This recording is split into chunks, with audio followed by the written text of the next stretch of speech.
Bon. Et ça fait juste quelques mois que j'étais jeune, parce que quand tu as 29 ans, tu es jeune. Mais quand tu as 30 ans, tu es un petit peu plus vieux. Mais j'ai vécu une chose, pas moi qui l'ai vécu, mais j'ai entendu une histoire. Quand j'étais pasteur de jeunesse, on était encore à l'église de Pentecôte de Saint-Hyacinthe à l'époque, Source de vie pour ceux qui n'allument pas pour l'église de Pentecôte de Saint-Hyacinthe. Mais on était à Source de vie. Et j'ai entendu un de mes amis qui a dit qu'il avait fait un mauvais coup à quelqu'un.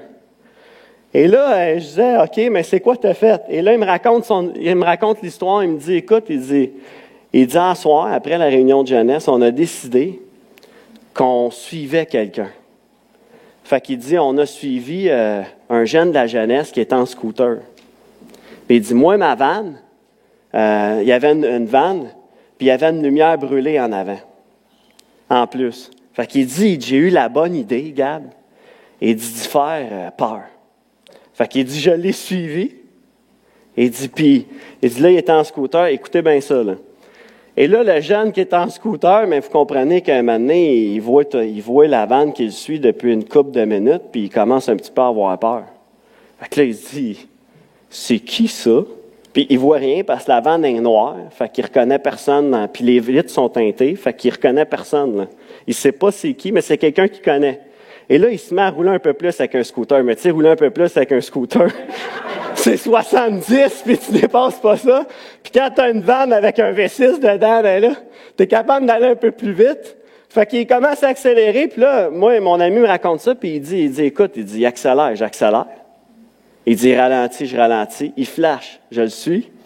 Puis à un moment donné, pour le semer, il s'est dit, avec son scooter, il dit, je vais passer dans le tunnel de piétons qui est à côté du poste de police. Tu sais, le tunnel, là, juste en face du poste de police. Et là, lui, il s'est dit, c'est une bonne idée. Ils ne me suivront jamais, là. Fait que là, il décide de passer par le tunnel des piétons. Et là, celui qui me raconte l'histoire, qui lui est dans la vanne, il dit, écoute, il n'était pas question que je le lâche. Il dit, moi aussi, j'ai passé dans le tunnel des piétons avec ma vanne. Ben là, j'ai dit, t'étais peut-être allé un peu trop loin, là, tu sais, rendu là. Et là, maintenant, ils l'ont lâché parce que ils se sont bien rendus compte qu'à un moment donné, ils s'étaient allés trop loin. Mais je vous raconte cette histoire-là. Moi, j'ai trouvé ça bien drôle. Mais quand j'ai entendu une version, puis après ça, j'ai entendu l'autre, j'ai trouvé moins ça drôle pour l'autre, qui est en scooter. Quand il m'a raconté l'histoire, il dit, Gab, il y avait un malade qui me suivait avec une lumière brûlée. C'est le même qui m'a dit ça. C'est un jeune qui raconte l'histoire. Le gars, il m'a suivi. Il a même passé par le tunnel des piétons. Moi, je l'écoute. Puis moi, je sais c'est qui. Mais moi, je veux pas lui dire c'est qui nécessairement. Fait que je dis, ouais, c'est plate, c'est pareil. Puis, mais t'as-tu pensé que ça pourrait être quelqu'un qui voulait juste te faire un mauvais coup? Fait que j'ai juste laissé ça de même en suspens. Je sais pas s'il l'a su, s'il l'a déjà appris, si c'était quelqu'un. Peut-être un jour, je vais avoir la chance de dire. Mais je vous raconte cette histoire-là parce que moi, cette histoire-là me fait penser un petit peu à comment nous, là, c'est sûr que c'est un petit peu ce qu'il a fait. Je veux pas que personne le fasse en sortant un matin avec quelqu'un, là. Mais là, il fait clair, c'est peut-être moins pire, on va peut-être reconnaître le monde. Mais je veux juste vous faire réaliser que c'est de la même façon, avec la même intensité, avec le même type d'attitude, pas nécessairement de faire peur à quelqu'un, mais d'avoir cette idée-là derrière, de vouloir suivre Jésus, même quand il passe dans le tunnel des piétons. Puis de ne pas le lâcher, tu sais. Il flash, on le suit partout, où il va. Puis l'idée, c'est pas de faire peur à Jésus, parce qu'anyway, vous ne réussirez pas à faire peur à Jésus, mais c'est de le suivre. L'idée générale, c'est de le suivre là-dedans. Et je veux vous lire un passage ce matin dans Matthieu chapitre 7, versets 13 à 14. Et je vais le lire dans la version Parole vivante. Et ça nous dit ceci. Ça nous dit, « Entrez par la porte étroite, en effet, large est la porte spacieuse. » Large est la porte, excusez, il y a une virgule. « Spacieuse et facile est la route qui mène là où l'homme sera irrémédiablement perdu. Nombreux, hélas, sont ceux qui s'y engagent. Mais quelle est étroite la porte qui donne accès à la vie? Qu'il est difficile le sentier qui y mène et qu'ils sont peu nombreux ceux qui les trouvent. » Et ce matin, je ne veux pas vous décourager, Mais je crois sincèrement que si on a fait le choix de rentrer par cette porte ou ce chemin-là qui est étroit, on sait que ça ne sera pas toujours facile. Parce que la Bible nous dit que ça ne sera pas toujours facile. Mais sur le chemin, il y a des bénédictions. Sur le chemin, il y a des miracles. Sur le chemin, Dieu a préparé quelque chose pour chacune de nos vies, par contre. Et la Bible nous dit qu'il est facile, le chemin, pour être perdu. C'est facile pour se perdre. Mais je crois sincèrement ce matin, je veux juste nous encourager à prendre cette porte-là qui est étroite et à suivre Jésus sur le chemin. Dans Matthieu chapitre 16, le verset 24, encore dans la même version, on lit dans le verset, ça nous dit, « Puis parlant à tous ses disciples, Jésus ajouta, « Si quelqu'un veut être mon disciple et marcher avec moi, qu'il renonce à tous ses droits sur lui-même, qu'il se charge de sa croix et qu'il marche sur les traces de mes pas. » Puis dans d'autres versions, mais ça va dire qu'il me suive. Qu'il me suive. Et Jésus à ses disciples va dire ceci, il va dire, écoute, si tu veux me suivre, oublie-toi, abandonne-toi, viens, puis suis-moi. Amen. Et ce matin, je crois que Jésus veut nous dire ça à chacun de nous. Alors que l'année débute, qu'on commence une nouvelle année, je pense que Jésus veut nous dire, viens et suis-moi. Viens et suis-moi. J'ai quelque chose de préparé pour toi. Amen. Et je veux mentionner ce matin, je prendrai pas trop de temps, je l'espère, on va voir. Mais je veux juste mentionner 2 clés ce matin. Je crois vraiment qu'il peut être des clés pour nos vies afin de suivre Jésus, afin de pouvoir le suivre sur le chemin qu'il a tracé pour nous. La première clé, je crois, c'est d'abandonner notre passé. Dans Matthieu chapitre 9 et le verset 9, on a l'histoire de Matthieu, justement, qui est assis au bureau. Et ça nous dit, Jésus partit de là et vit en passant un homme appelé Matthieu assis au bureau des impôts. Il lui dit, « Suis-moi. » Matthieu se leva et le suivit. Intéressant. Le gars, il est assis, il fait sa job. Il est en train de faire sa job. Peut-être pas la meilleure des jobs pour l'époque, même pour aujourd'hui encore. Mais quand même, il fait sa job, il est assis là, Jésus le voit. Il dit, « Écoute, Matthieu, suis-moi. » Matthieu, il se lève. La Bible nous dit aussitôt, il s'est levé. Puis il a suivi Jésus. Il a laissé tout le reste en arrière. Il a laissé son passé en arrière. Il a laissé sa carrière en arrière. Il a abandonné ce qui le retenait pour suivre Jésus. Jésus a dit 2 mots. « Suis-moi. » Ça l'a changé la vie de Matthieu. Il a pris une décision de le suivre. Puis ça l'a changé sa vie à jamais. Amen. Et on a une autre histoire dans Matthieu chapitre 4, 18 à 22, où Jésus fait la même chose avec d'autres disciples. Et ça nous dit, comme il marchait le long de la mer de Galilée, il vit 2 frères, Simon, appelé Pierre, et André, son frère, qui jetaient un filet dans la mer, car ils étaient pêcheurs. Il leur dit, « Suivez-moi, et je vous ferai pêcheurs d'hommes. » Aussitôt, ils laissèrent les filets et le suivirent. De là, étant allés plus loin, il vit 2 autres frères, Jacques, fils de Zébédée, et Jean, son frère, qui étaient dans une barque avec Zébédée, leur père, et qui réparaient leurs filets. Il les appela, et aussitôt ils laissèrent la barque et leur père, et le suivirent. Voyez-vous, ce que Jésus fait ici, c'est qu'il lance un appel. Il lance un appel à ses disciples, qui n'étaient pas encore ses disciples. C'était pas encore ses disciples, mais il lance un appel à ces gens-là, qui sont dans leur quotidien, qui sont en train de vivre leur vie, comme n'importe qui, comme chacun de nous. Ils vivent leur vie, ils ont leur carrière, ils ont leur emploi. Et à un moment donné, Jésus passe et dit, « Viens, suis-moi. » Et ce que ces gens-là font, c'est qu'ils laissent tout en arrière. Leur père, leur filet, leur poisson, leur barque, leur travail. Puis je vous demande pas de faire ça ce matin, là. Ça veut pas dire que c'est ça que Dieu va vous demander de faire. Mais eux, ils abandonnent leur passé. Ce qui les retient, ils l'abandonnent. Et abandonner, la définition d'abandonner, ça dit ceci. Ça dit laisser définitivement quelque chose à la discrétion de quelqu'un. En son pouvoir, confier, céder. Et c'est ce que les disciples ont fait. C'est ce que ces jeunes hommes-là ont fait. Ils ont tout abandonné. Ils ont laissé leur passé derrière pour suivre Jésus. Et je crois que comme ces jeunes hommes-là, comme ces hommes-là de Dieu ont fait, je crois vraiment que nous aussi, on doit adopter cette attitude-là de laisser notre passé derrière nous. Je dis pas qu'il faut tout oublier de notre passé, mais je dis juste simplement qu'on ne doit pas rester attaché à ce qui est derrière nous. Et eux autres, ils avaient compris ça. Quand Jésus a dit « Suivez-moi », il dit « Parce que je vais faire de vous des pêcheurs d'hommes ». Jésus est en train de leur dire, il dit « Si vous me suivez, les boys, je vais faire quelque chose de meilleur avec vos vies. Si vous faites le choix de me suivre, je vais vous rendre pêcheurs d'hommes. Ça ne sera plus des poissons, les boys, que vous allez attraper, mais des âmes.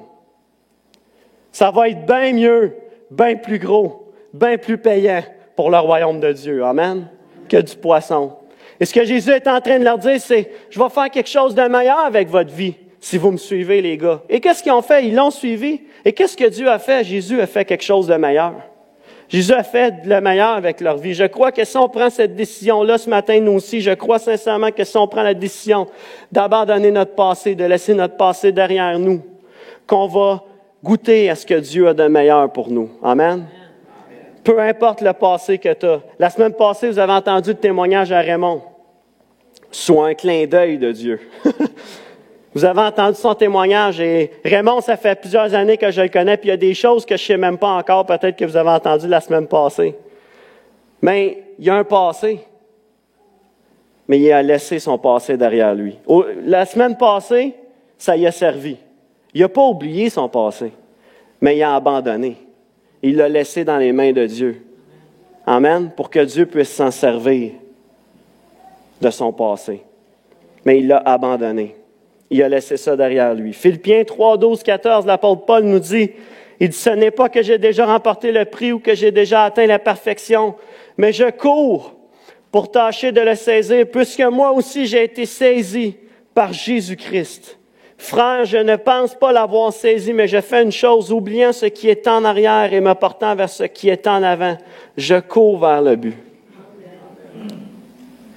Je laisse ça en arrière, parce que je veux fixer mes yeux sur Jésus, le monde derrière moi, la croix devant moi. Amen. On laisse le passé derrière. Et je crois qu'on ne peut pas vivre dans le passé. Moi, je suis quelqu'un qui croit fermement qu'on ne peut pas vivre dans le passé. On ne peut pas vivre dans le passé.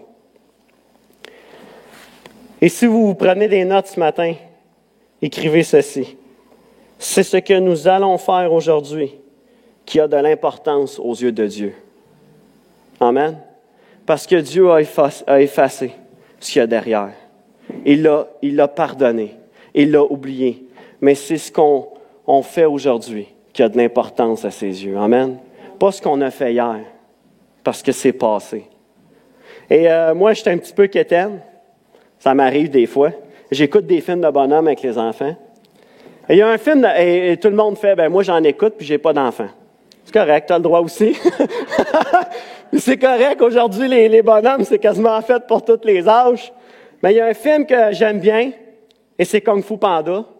Et il y a une citation que je veux sortir ce matin de Kung Fu Panda que moi j'ai bien aimée et que je trouve vraiment intéressante, et ça dit ceci.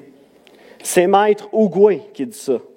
Il dit, on est trop préoccupé par ce qui était et ce qui sera. Un proverbe dit, hier c'est de l'histoire ancienne et demain un mystère, mais aujourd'hui est un cadeau. C'est pourquoi on l'appelle le présent. C'est quand même fort. Moi, quand j'ai entendu ça, ça a fait, c'est bon ça, je vais garder ça pour une prédication, puis je le fais un matin. Mais j'ai vraiment trouvé ça intéressant. C'est pour ça qu'on appelle ça le présent. On n'est pas appelé à vivre dans le passé. On n'est pas appelé à vivre dans le futur. On est appelé à vivre le présent. Amen. À vivre le moment présent. Et que ça soit difficile de le vivre, que ça soit facile de le vivre, Dieu est là quand même avec nous. Amen.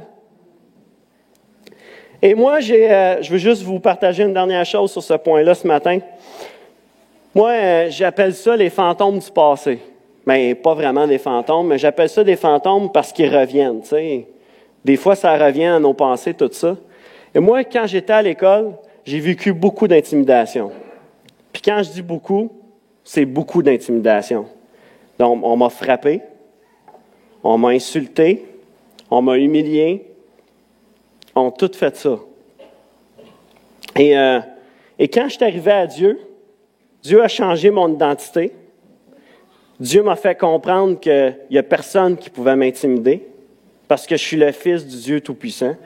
Je suis fils du royaume. Et que s'il s'en prend à moi, la Bible dit à moi la vengeance, à moi la rétribution. Fait que moi, j'ai rien fait. Mais j'ai reçu des pardons de certains de mes amis, par contre, qui ont reconnu qu'ils m'avaient fait du mal, puis qui ont dit on s'excuse parce qu'on se rend compte qu'on t'a vraiment blessé. Parce que Dieu les a touchés. Des années après là, que ça soit passé. Mais je veux revenir là-dessus parce qu'il y a quelques années, je ne sais même pas si c'est l'année passée ou l'année d'avant, mais c'est revenu ça, dans l'Église, où je me sentais intimidé. Et j'ai décidé d'abandonner ça aux mains de Dieu. Et ce que j'ai fait, c'est que je suis rentré dans le bureau à Pasteur Guy. Là, je le raconte, là. Je suis rentré dans le bureau à Pasteur Guy parce que Guy m'intimidait. Pasteur Guy m'intimidait. Tu sais, pour moi, c'était lui l'ours.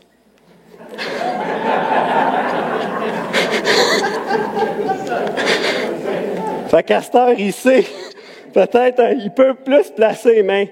Et je suis rentré, et je le dis parce qu'aujourd'hui, je suis guéri puis je suis libéré de ça. Mais je suis rentré dans son bureau, puis j'ai dit, écoute, je me sens pas bien. Je sens toujours que tu as les regards fixés sur moi, que tu es toujours en train de me juger, de me critiquer. Tu sais, j'ai tout dit ce que j'avais sur le cœur. Puis il a vu que je me sentais dans une position, comment qu'on appelle ça? Inconfortable. Merci. J'étais dans une position inconfortable, puis c'est dur de faire le ministère dans une position comme ça, surtout quand tu travailles avec la personne, puis que c'est ton pasteur, tu sais. Fait qu'un moment donné, j'ai dit non, je ne laisserai pas ça ruiner les plans que Dieu a pour ma vie. Fait que je suis rentré dans son bureau, puis j'y ai tout déballé, ce que j'avais sur le cœur. Et si vous l'auriez vu, vous auriez fait comme, il était pas bien, parce qu'il savait même pas qu'il causait ça. Puis il pouvait pas savoir, parce que c'était moi qui dealais avec ça. Et on a parlé de ça ensemble. On a parlé de ça ensemble. On a parlé de toutes sortes de choses. On s'est demandé pardon réciproquement de ce que peut-être on s'était blessé un ou l'autre, puis qu'on voulait juste pas le faire. Et après ça, je suis sorti du bureau. Et aujourd'hui, quand je rentre dans son bureau, c'est plus pareil. Je rentre pas avec la même attitude. Vous comprenez ce que je veux dire? Je rentre pas avec la même attitude. Ou quand on se voit, c'est pas pareil. Moi, en tout cas, je le vois, la différence. Je sais pas si lui voit, mais moi, je vois la différence. Je la sens, je la ressens, la différence. Et j'étais quelqu'un d'intimidé. Et j'ai réalisé ça un dimanche matin. J'étais au restaurant. Puis je dis à Myriam, je pense que je deal avec quelque chose, puis c'est pas bon, puis il faut que je me libère de ça. Puis ça a pris quasiment 1 an avant que je sois capable de le dire. Puis là, vous allez dire, mais 1 an, c'est long. C'est vrai que c'est long. Mais aujourd'hui, j'ai abandonné mon passé, par exemple. Et si ce fantôme-là revient, je vais être capable de dire, « Hey, le grand, va-t'en. Pousse-toi, parce que c'est fini. » Amen. Et vous savez, Satan, il est bon là-dedans. Nous rappeler, puis regarde, tu vois, tu vis la même affaire dans l'Église que tu vivais à l'école. Tu sais, tu comprends? Il est bon là-dedans, nous rappeler ça, puis ramener, puis tu dis non, moi, j'ai laissé mon passé derrière. Je veux fixer mes yeux sur Jésus. Parce que le chemin qu'il a tracé pour moi, il est bon. Amen. La Bible nous dit qu'il est bon, qu'il est plat, que Dieu a déjà tracé le chemin pour nos vies. Puis les projets qu'il y a pour nos vies, c'est des projets de bonheur, la Bible nous dit. Amen. Et aujourd'hui, je vous raconte ça parce que je veux qu'on puisse réaliser ce matin qu'on deal peut-être un petit peu encore avec certaines choses de notre passé. Et je crois ce matin qu'il est temps qu'on se libère de ça. qu'il est temps qu'on laisse ça derrière nous. Parce que tant qu'on va rester attaché à ça, on va se faire tirer par ça. Et on ne sera pas libre sur le chemin que Dieu nous appelle à suivre. Ça va nous retenir. Amen. Et mon dernier point ce matin, abandonner notre passé. Et le deuxième, c'est nous abandonner. Il y a une grande différence entre les deux, d'abandonner des choses dans nos vies et de nous abandonner complètement à Dieu dans nos vies. Parce qu'abandonner des choses, c'est juste abandonner des choses. Mais nous abandonner complètement, ça veut dire abandonner toutes les choses qu'il y a dans nos vies. Amen. Notre passé, notre futur, puis même notre présent. Amen. C'est ça que ça veut dire. Dans Marc chapitre 10, versets 17 à 22, on a l'histoire d'un jeune homme qui, lui, Jésus a lancé le défi de tout abandonner. Et vous connaissez sûrement l'histoire de ce jeune homme-là, qui est l'histoire du jeune homme riche. Dans Marc chapitre 10, versets 17 à 22, ça nous dit ceci. Ça dit, au moment où Jésus veut partir, un homme arrive en courant.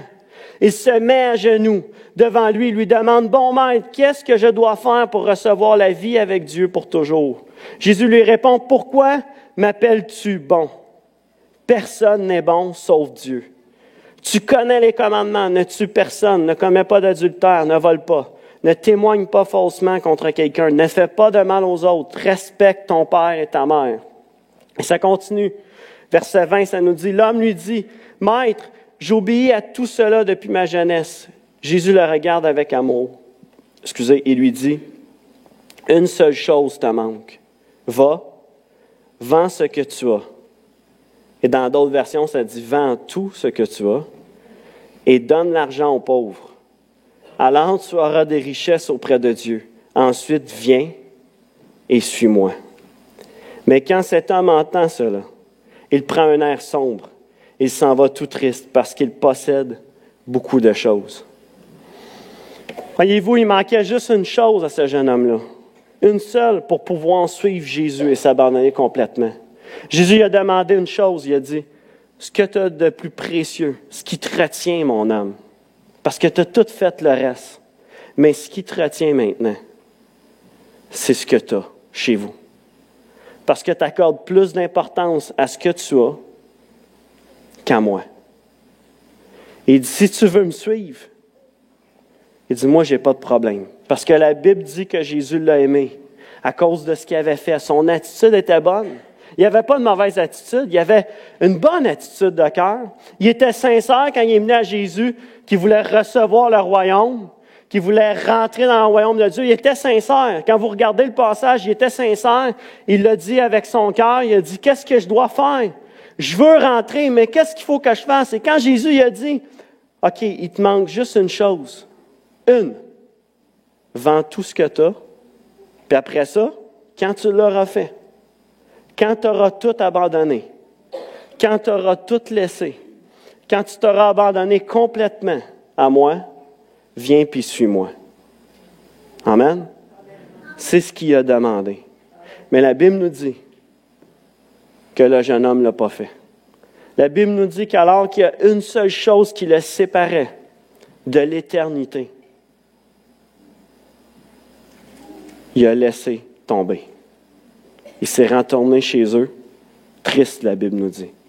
Pas parce que Jésus avait dit non, peut-être, en partie, mais parce que Jésus avait demandé de faire une chose que lui n'a pas été capable d'abandonner à Dieu.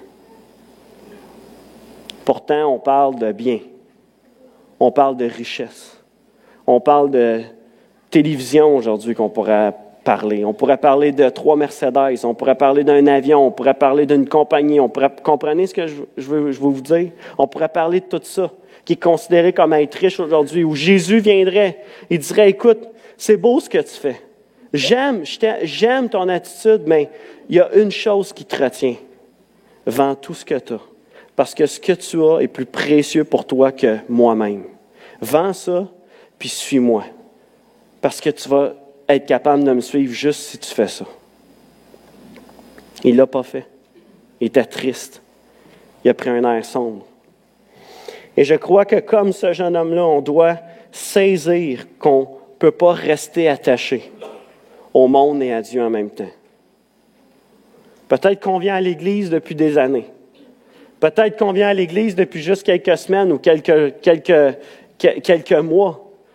Mais d'une façon ou d'une autre, un jour, on doit saisir qu'on ne peut pas rester attaché à quelque chose, puis en même temps rester attaché à Dieu. Parce qu'à un moment donné, c'est l'un qui va te tirer ou c'est l'autre. Mais tu es aussi bien de détacher du monde pour être tiré vers Dieu. Amen.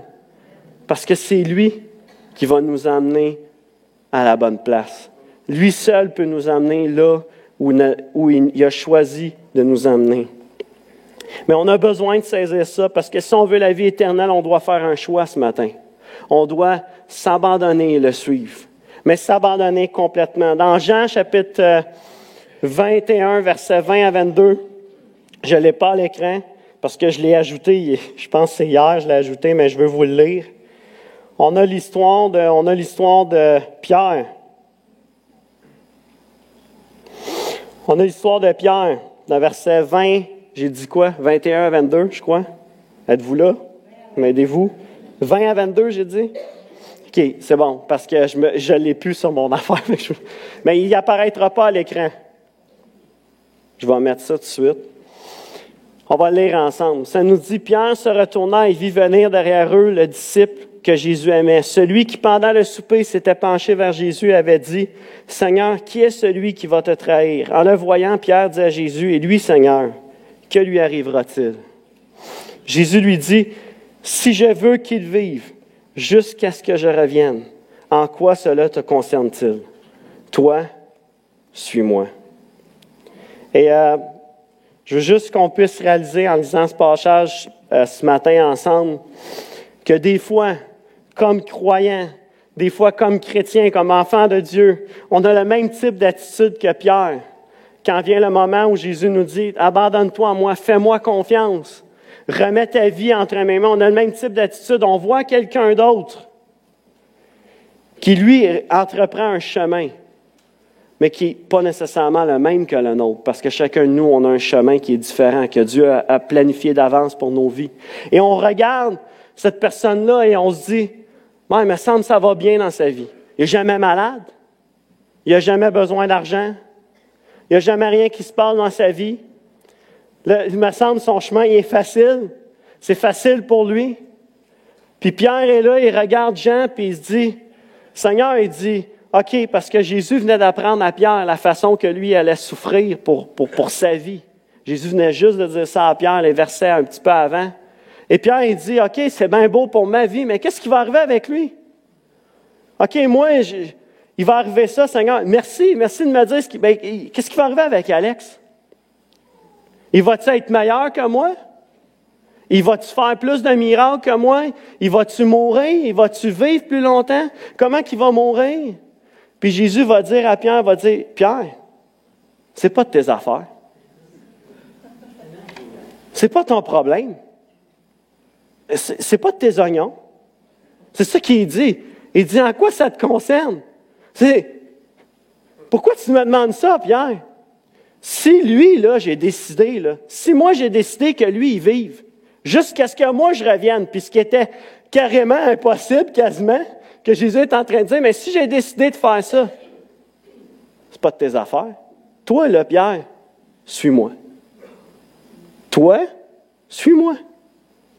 Puis lui, si jamais il flanche sur le chemin, si jamais il déroute sur le chemin, si jamais, il y a plus d'argent, ça va plus bien, sa compagnie marche mieux que la tienne, mais rends gloire à Dieu pour ce que lui a. Amen. Rends gloire à Dieu pour ce que lui a, parce que c'est pas de tes affaires, ce que Dieu a décidé de faire avec sa vie, à lui. C'est pas de nos oignons. Mêlons-nous de nos affaires. Parce que moi, c'est pas que ça me fâche, mais tu sais, des fois, je me dis, on se tire tout dans le pied en faisant ça. On se fait du mal en faisant ça. Ça va changer quoi dans ma vie? Ça va changer quoi dans ma vie qu'un autre soit rendu plus grand que moi? ou qui a fait plus de choses que moi, ou qui a accompli plus de choses que moi. Ça ne change pas le fait que le chemin que Dieu a destiné pour sa vie est différent du mien. Une fois que j'ai saisi ça, je peux saisir ce que Jésus a dit à Pierre. Quand Jésus a dit à Pierre, Pierre, arrête de te comparer aux autres. Arrête de te comparer à Jean. Je t'aime autant que j'aime Jean. Mais, ça ne sera pas le même chemin. Toi, Pierre, tu as juste une chose à faire. C'est me suivre. Amen. C'est me suivre. Garde le focus. Arrête de te comparer. Garde le focus sur moi. Amen. Amen. Et des fois, on peut avoir cette attitude-là, mais ce matin, je veux juste nous encourager à renoncer à cette attitude. Renonçons à ce type d'attitude-là, puis fixons nos yeux sur Jésus. Parce que si on suit Jésus, il n'y a rien de trop grand, rien de trop petit, ou rien de trop grand qui va nous empêcher d'atteindre notre destination finale. Puis la destination finale, qu'il y a pour nous, c'est le paradis. C'est la vie avec lui pour l'éternité. Et ne laissons rien nous distraire, même pas les autres, du chemin que Dieu a déjà tracé pour nos vies. Décidons de le suivre. Amen. Je ne sais pas pour vous, mais durant le temps des fêtes, moi, je reçois de la visite. Souvent, j'ai des gens qui viennent chez nous.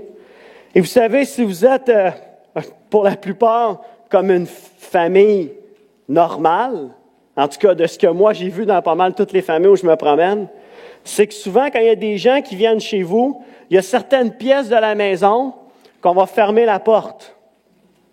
Hein? On ne veut pas qu'ils rentrent dans telle pièce. C'est vrai, hein? Avez-vous remarqué?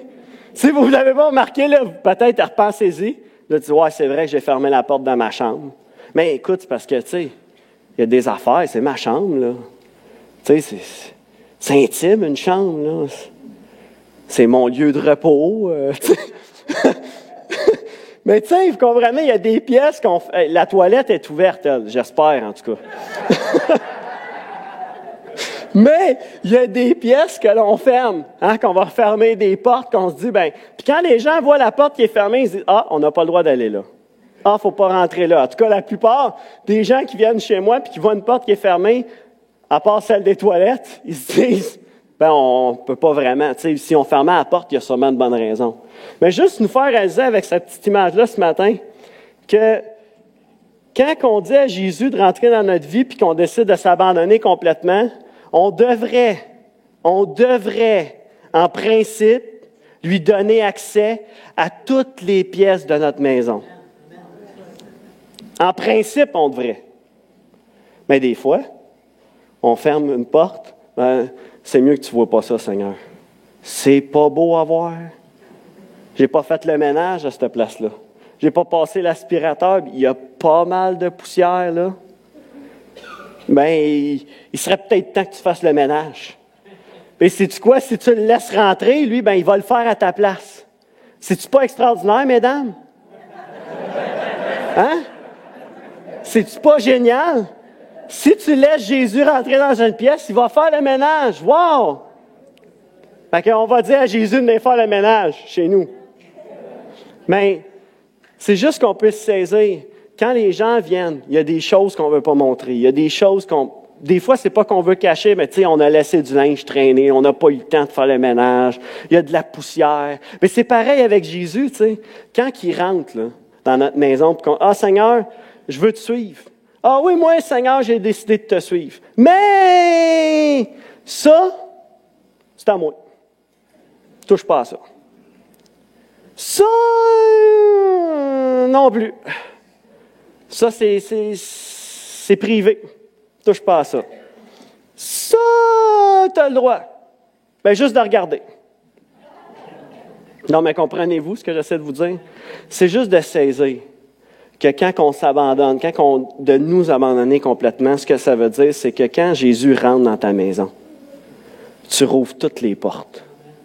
Puis si tu n'as pas fait le ménage, laisse-les faire le ménage. Puis sais-tu quoi? Laisse-les habiter dans toutes les pièces de ta maison. Parce que quand tu vas le laisser habiter dans toutes les pièces de ta maison, tu vas avoir des bénédictions qui vont traîner sur ton lit. Comme quand tu vas à l'hôtel, puis il y a un petit chocolat qu'ils mettent sur ton oreiller. Merci Seigneur. Ah, c'est le fun d'être à l'hôtel. T'as un petit chocolat, ils font le ménage pour toi, tu te lèves le matin tard. Tu sais, vous comprenez ce qu'elle veut dire? C'est VIP, là. Tu sais, c'est VIP. Fait que, je veux juste nous faire réaliser que quand on laisse Dieu entrer, il faut le laisser rentrer partout dans nos vies, et pas juste un accès ou deux accès, mais partout. Il faut qu'il règne partout dans nos vies, parce que c'est juste comme ça qu'on va être capable de continuer sur le chemin que Dieu a pour nos vies. Oui, la porte est étroite, mais on est tous assez petits pour passer par la porte. Aux yeux de Dieu, on est tous assez petits. Puis j'ai vraiment aimé ce qui s'est dit ce matin, la parole que Lynn elle a eue. La porte est ouverte. Pousse, puis rentre. Puis tu vas voir que même si le chemin, des fois, il n'est pas facile, ça vaut la peine. Ça vaut la peine, amen. Et je veux terminer avec une histoire. Bon, je vais laisser ça là, ça a l'air. Je pensais que j'avais d'autres choses, mais je vais terminer avec une histoire. Une histoire et un petit témoignage. Je vais inviter le Ben au complet à s'avancer ce matin.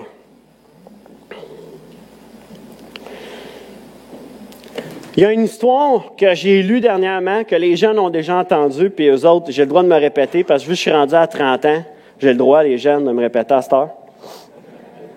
Mais eux autres, ils m'entendent souvent, fait que ça se peut qu'il y ait des histoires qu'eux autres aient déjà entendues, mais une bonne histoire, là, vous allez voir. Et c'est l'histoire de deux chasseurs qui étaient à la chasse, puis à un moment donné, ils arrivent sur ce qui semblait une ferme abandonnée, tu sais. Mais là, ils voient que, tu sais, c'est ça, la grange est en train de tomber, puis il y a comme pas vraiment d'animal, à part une couple de poules, puis une chèvre qui traîne. Juste une chèvre, puis une couple de poules qui se promènent. Fait que là, ils se disent, ben, on est sûrement sur une ferme, tu sais. Puis là, à un moment donné, rendu à peut-être au milieu de la place, ils voient un puits, un vieux puits. Puis là, tu sais, c'est deux gars. Fait que si t'aurais été deux gars, deux chasseurs en plus, les deux gars se regardent et ils font « Hey! » Ils disent « Écoute, je me demande vraiment si ce puits-là, il est creux. » Fait que là, l'autre, il regarde et il dit « Écoute, il y a juste une façon de le savoir. » Et il dit « Il va falloir lancer quelque chose dedans. Puis on va attendre que ça fasse un son. Puis quand le son, ça va faire splash ou splouf ou un son que ça va faire, on va compter, puis on va savoir comment il est creux. » Ah, c'est une bonne idée, ça. Fait qu'on y va. Fait que là, ils se tournent autour, puis ils regardent, puis il y a la chèvre, mais tu sais, ils disent, pas la chèvre, tu sais, quand même. Et les poules, tu sais, mais là, elle essaye d'attraper une poule. Puis il y a toutes sortes de choses. Puis là, ils voient par exemple, une vieille transmission d'auto qui est là. Puis là, ils se disent, hey, on va prendre ça à deux, puis on va lancer ça dans le puits, puis quand ça va faire splash, tu sais, c'est une vieille transmission, fait que c'est sûr que ça ne sert plus. Ils appognent. Fait que là, les deux gars, ben, ils balancent ça dans le puits. Là, ils attendent. C'est long, tu sais. Ils attendent. Puis là, à un moment donné, ça fait splouche. Fait que là, ils font, ouais, tu sais, c'est creux quand même. En se retournant, ils voient la chèvre qui s'en vient face à eux autres, les cornes comme ça, qui est en train de les charger. Fait que là, les deux gars, ils se disent, elle est folle. Faut faire de quoi? Fait qu'à la matrice, pour ceux qui ont vu le film, et là, les deux gars, ils ont juste le temps de faire une culbute de chaque bord, puis ils évitent la chèvre, puis la chèvre, ben, dans le puits. Fait que là, le fermier arrive, puis là, il discute un peu avec le fermier, puis finalement, ils réussissent à négocier, tu sais, de chasser sur les terres du fermier. Et là, le fermier, il dit, écoutez, les boys, il dit, avez-vous vu ma chèvre? Il dit, me semble, il dit, elle était là tantôt, tu sais, les deux gars, ils se regardent, ils font, hey, ta chèvre. Hey, il dit, ta chèvre, il dit, elle a failli nous tuer, ta chèvre. Il dit, nous autres, on se retourne, on n'a rien fait. Elle fonce sur nous autres avec les cornes en bas, puis elle passe proche de nous frapper. On a juste eu le temps de l'éviter. Il dit, tu sais, tu dis quoi? Il dit, tu devrais peut-être l'attacher, ta chèvre. Il dit, ben, je comprends pas. Il dit, pourtant, il dit, me semble que je l'avais attachée après une vieille transmission qui traînait.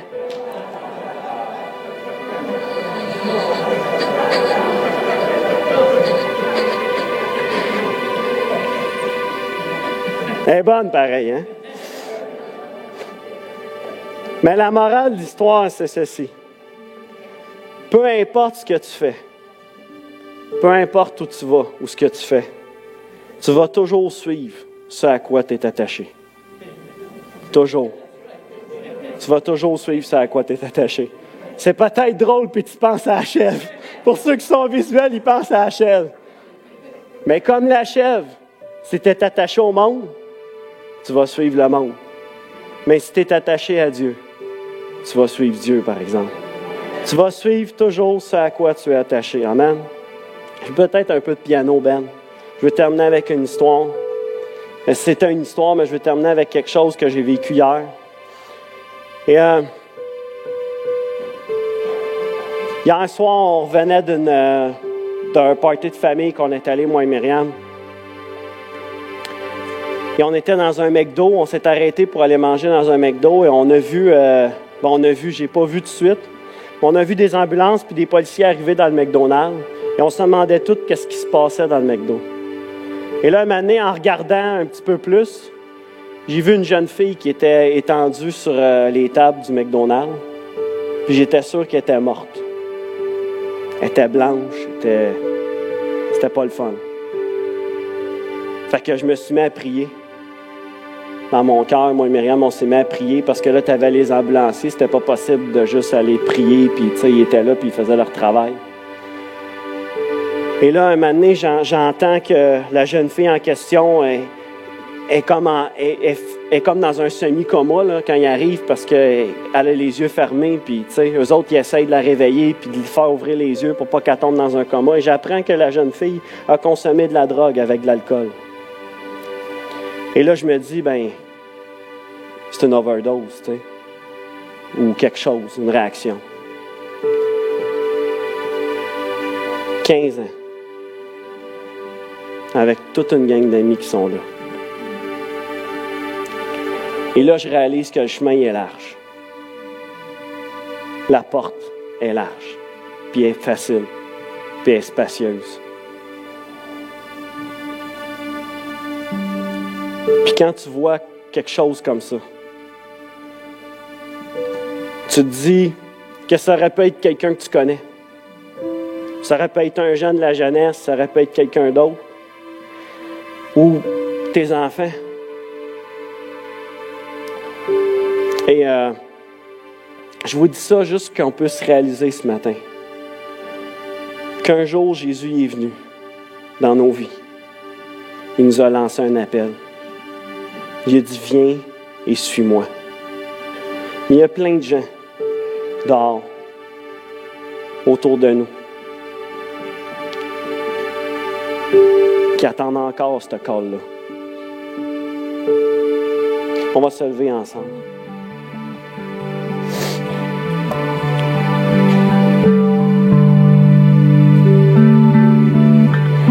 Et quand la Bible dit que le chemin il est facile, il est spacieux, il est large, on ne s'attend pas à voir des choses comme ça, puis là de réaliser que c'est vrai.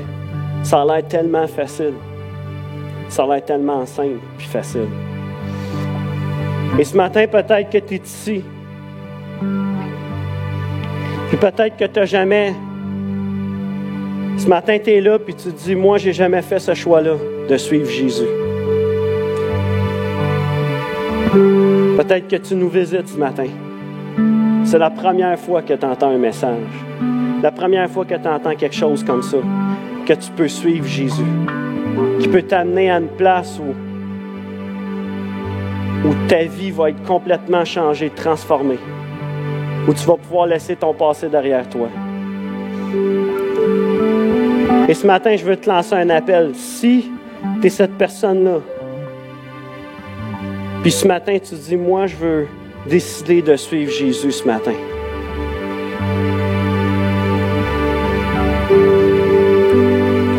Je veux que tu fasses un pas ce matin. On veut prier avec toi ce matin. Si c'est toi, je vais te demander de t'avancer en avant. Je ne fais pas ça souvent, mais ce matin, pendant que j'étais en train de louer, en train de prier, Dieu, il dit, tu ne peux pas passer à côté de ça. Et peut-être qu'il n'y aura personne. Mais si ce matin, dans ton cœur, tu sens que tu dis, Jésus, il dit, viens, suis-moi. Laisse-le passer derrière. Viens puis abandonne-toi à moi. Je vais changer ta vie. Si c'est toi ce matin, viens ici en avant, avance-toi. Il y a des gens qui vont prier avec toi. Peut-être qu'il y a quelqu'un d'autre. Je vais laisser le temps.